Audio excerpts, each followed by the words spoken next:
ya teman-teman. Jadi dari sisi metode, kita melawan hegemoni yang luar biasa. Dari sisi ilmu, kita juga berhadapan dengan barisan orang-orang yang punya gelar formal, tetapi tidak diikuti dengan isi. Casingnya dokter, tapi isinya gimana tuh ya? Saya nggak tahu deh, nggak boleh menyebut apa. Tapi intinya teman-teman, kurang ilmu. Ya, kalau untuk kelas dokter yang kayak gitu aja nih, saya saranin ini aja deh. Baca ini aja. Ya, ini bicara, ini basic fisiologi. Nggak usah, saya nggak nyaranin beli bukunya Profesor Shefrid yang segini tebelnya, ya, yang harganya mahal banget, yang chapternya itu tulisannya kecil-kecil. Jelas itu 1000 kali lipat lebih dalam ilmunya daripada buku saya. Tapi untuk ukuran yang kayak begitu, yang bisa bilang makanan kanker itu adalah prohe, cukup ini aja baca. Cukup ini aja. Ya, buat yang pengen tahu kayak apa sih yang Bu Nala bilang salah itu apa sih? Kok bisa dibilang salah? Seorang dokter kok disalahin sama mantan lawyer? Kita bicara secara ilmu ya. Nah, gini ya teman-teman. Kenapa saya pede bilang, ya dia memang nggak sesuai dengan dudukan ilmu fisiologi yang benar. Karena apa? Dia berarti berani ngomongin tentang makanan kanker, tapi dia tidak sama sekali menyentuh tentang Krebs cycle, Warburg effect. Warburg effect menjelaskan tentang proses pembakaran glukosa yang diselewengkan oleh kanker, ya. Jadi glukosa diubah jadi pirufat, pirufat baru masuk ke mitokondria, mengalami oxidative phosphorylation, dan dia akan menghasilkan ATP 36 ATP setiap molekul glukosa. Ini full, ini ya teman-teman ya, full teori seperti ini ya.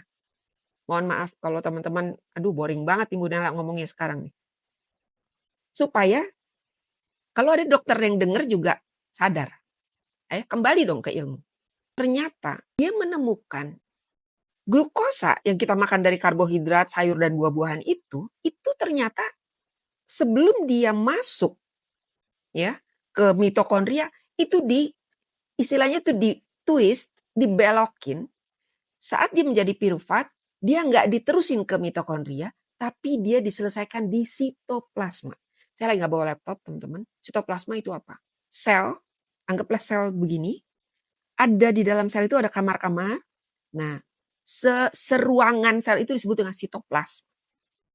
Di dalam sitoplasma itu ada nukleus, ya, DNA kita, DNA sel kita, ada mitokondria banyak, ada ribosom, ada lisosom, organel sel namanya. Nah, sitoplasma itu berarti istilahnya dia melakukan pembakaran glukosa tidak menggunakan mitokondria. Kenapa? Karena dia nggak kepengen pakai oksigen. Sel kanker, dia potong kompas, glukosa diubah jadi pirufat. Ini Krebs cycle ya teman-teman. Mesti yang ahli gizi paham. Tolong, kalau udah jadi ahli gizi, kalau ngasih makanan atau diet buat yang diabetes, yang kanker, yang apa dikira-kira. Nih kalau udah ngerti ya, mungkin lagi kuliah cuma ngapalin, tapi nggak ngerti dipakai buat apa. Makanan yang kalian ajarkan itu kepada pasien, itu pengaruh sama nyawa dia. Pengaruh sama metabolisme dia. Pengaruh sama kemampuan dia melawan kanker. Atau mengatasi penyakit-penyakit metabolik lainnya. Ya. Dokter, sub spesialis, secanggih apapun membimbing pasiennya. Kalau ahli gizinya ngasih pola makan yang isinya nggak jauh-jauh dari glukosa, dia kanker nih. Kebayang nggak teman-teman? Abis di kemo nih pasien jelas-jelas. Pasien A, B, C. Nih abis kemo. Wah muncul. Nasi goreng. Apa lagi? Mie. Roti bakar kayak apa kayak. Bisa nasi putih sama mie goreng kek. Ini gimana sih? Dokternya bilang, saya nggak tahu, bukan saya yang ngirim makanan. Oke, fine, bukan dokter. Bagaimana dengan ahli gizi? Nggak ngerti. Oh, ngerti Krebs cycle. Bu Nela, saya paham Krebs cycle. Karbohidrat itu untuk glukosa untuk tenaga. Bagaimana dengan fatty acid dan amino acid? Trik, trik, trik. Yang saya tahu cuma karbohidrat, makanan utama manusia. Ini loh parahnya ya, teman-teman.